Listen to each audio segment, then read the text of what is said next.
Hello everyone, welcome back to the channel easy PG biology. और इस video में हम लोग डिस्कस करने वाले radioactive isotopes and its use in treatment of diseases. तो रेडियो एक्टिव आइसोटोप क्या होता है? ठीक है, रेडियो एक्टिव आइसोटोप किसको बोलते हैं और इसका ट्रीटमेंट में, डिजीज ट्रीटमेंट में कैसे यूज है, ठीक है, इसका क्या एप्लीकेशन है। Okay, so radioactive isotopes are chemical elements. Radioactive isotopes क्या है? केमिकल एलिमेंट्स है जिसका न्यूक्लियाई जो है वो अनस्टेबल है। चूंकि उनका उनका न्यूक्लियर अनस्टेबल है, तो इसके कारण इम्बैलेंस है प्रोटॉन्स और न्यूट्रॉन्स के बीच में। These isotopes undergo spontaneous decay emitting radiations in the process। और ये इनका स्पॉन्टेनियसली अपने आप ही डीके होते रहता है, जिसके कारण रेडिएशन निकलते रहता है। ठीक है, इनको बोलते हैं रेडियो एक्टिव आइसोटोप्स। क्योंकि इनका न्यूक्लियर अनस्टेबल होता है due to the number of protons and neutrons. The decay of radioactive isotopes occur in order to achieve a more stable atomic configuration. इनका अब इनका अगर समझे कि इनका डीके क्यों हो रहा है, रेडिएशन कुछ एनर्जी के फॉर्म में निकल रहा है, कुछ पार्टिकल के फॉर्म में निकल रहे हैं, तो ये क्यों हो रहा है ना। अल्फा पार्टिकल निकलते हैं, गामा रे निकल सकते हैं, या कुछ भी निकल सकते हैं अलग अलग फॉर्म में। तो ये क्यों निकल रहे हैं? तो ये बस इसका एक ही रीजन है कि वो स्टेबल एटॉमिक कॉन्फ़िगरेशन अचीव करना चाहता है। जो उसका अनस्टेबल न्यूक्लियर है वो स्टेबल बनना चाहता है। Okay, this decay can take several forms including the emission of alpha particles. इस डीके में अल्फा पार्टिकल्स निकल सकते हैं, जो कि 2 प्रोटॉन्स होता है और 2 न्यूट्रॉन्स होता है। ओके, बीटा पार्टिकल्स निकल सकते हैं, इलेक्ट्रॉन्स और पॉजिट्रॉन्स जिसको बोलते हैं, या फिर गामा रेज भी निकल सकते हैं, जो हाई एनर्जी फोटॉन्स होते हैं इस डीके प्रोसेस में। Radioactive isotopes are found naturally in the environment. Environment में नेचुरली पाए जाते हैं radioactive isotopes, and they can also be produced artificially in nuclear reactors. और इनको आर्टिफिशियली भी प्रोड्यूस किया जाता है इन द न्यूक्लियर रिएक्टर्स, किया जा सकता है, और particle accelerators. Some examples of naturally occurring radioactive isotopes include. अब कुछ एग्जांपल्स दिया गया है जो नेचुरली अकरिंग रेडियोएक्टिव आइसोटोप्स हैं। For example, carbon 14, uranium 238 and potassium 40. These are radioactive isotopes which are found in nature naturally. And artificially produced radioactive isotopes include, इसका example है technetium 99M, technetium 99M। Okay, now इसके बारे में बताएंगे कि radioactive isotopes क्या है, कुछ फीचर्स बताया, कुछ नेचुरली अकरिंग बताया, कुछ आर्टिफिशियल बताया, ये सब हम बताएंगे। और क्या क्या डीके होता है तो क्या क्या निकल सकता है, कुछ alpha particle, beta particles, gamma rays. Okay, अब ये सब बताने के बाद हम लोग बताएंगे कि रेडियोएक्टिव आइसोटोप्स जो है उनका डिजीज ट्रीटमेंट में कैसे यूज किया जाता है मेडिकल फील्ड में। ओके, तो radioactive isotopes are used in the treatment of various diseases like cancer treatment. Okay, तो कैंसर ट्रीटमेंट में कैसे यूज किया जाता है? सबसे इंपॉर्टेंट, सबसे पहला, ये in cancer treatment radioactive isotopes can be employed in radiation therapy to target and destroy cancer cells. Okay, तो कैंसर सेल्स को डिस्ट्रॉय करने के लिए रेडियोएक्टिव आइसोटोप्स को यूज किया जाता है। High energy radiation emitted by the radio isotopes damages the DNA of cancer cells. जो हाई एनर्जी रेडिएशंस निकलते हैं रेडियो आइसोटोप से, वो कैंसर सेल्स के डीएनए को डैमेज करते हैं, impairing their ability to divide and grow. और कैंसर क्या होता है actually? Uncontrolled cell growth, cell division. तो उनके ग्रोथ और डिवीजन के प्रोसेस को रोक देता है, उनके डीएनए को डैमेज करके। Commonly used isotopes for cancer treatment include, जो कॉमनली यूज्ड आइसोटोप है, रेडियोएक्टिव आइसोटोप जो कैंसर ट्रीटमेंट के लिए यूज किया जाता है, उसका एग्जांपल है iodine 131 which is used to treat thyroid cancer. ये थायराइड कैंसर में मेनली यूज होता है। Okay, iodine 131। And palladium 103, palladium 103 use होता है, और आयोडीन 125 यूज होता है in brachytherapy for prostate cancer. Brachytherapy for prostate cancer में। ओके, कौन सा? तो पैलेडियम 103 और आयोडीन 125। और थायराइड कैंसर में कौन सा यूज होता है? तो iodine 131। Okay, now second application is treatment of disease thyroid disorders। तो radioactive isotopes, for example iodine 131 is commonly used to treat hyperthyroidism। देखिए, हाइपरथायरॉयडिज्म को ट्रीट करने के लिए यूज किया जाता है iodine 131, a condition characterized by an overactive thyroid gland.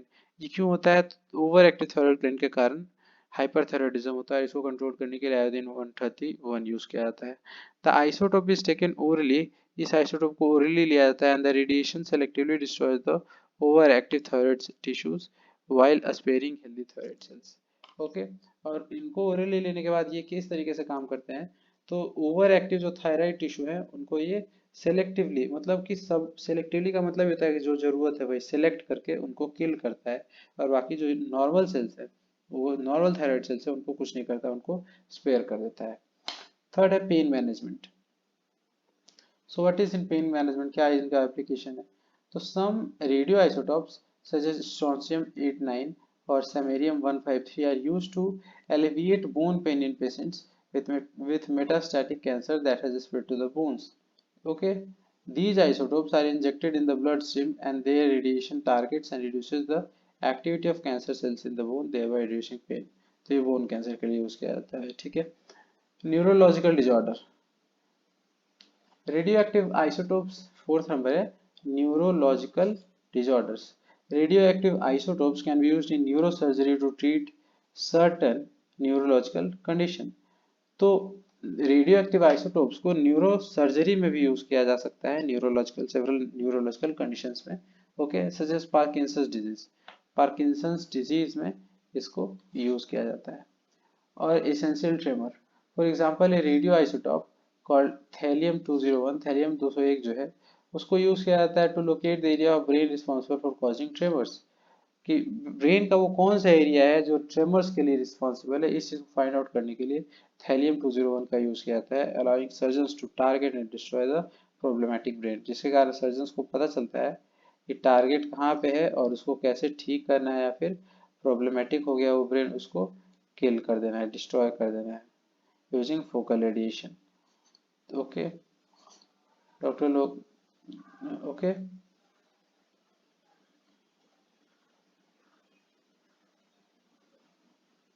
हम्म, तो सर्जन्स टारगेट करते हैं और डिस्ट्रॉय कर देते हैं प्रॉब्लमेटिक टिश्यू जो है उनको रेडिएशन के थ्रू।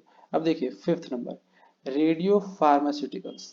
तो radioactive isotopes can B combined with the pharmaceuticals to create radio pharmaceuticals which are used for diagnostic purposes as well as targeted therapy. For instance, technetium 99M is widely used in diagnostic imaging techniques. For example, diagnostic imaging techniques में technetium 99M काफ़ी ज़्यादा use किया जाता है, such as single photon emission.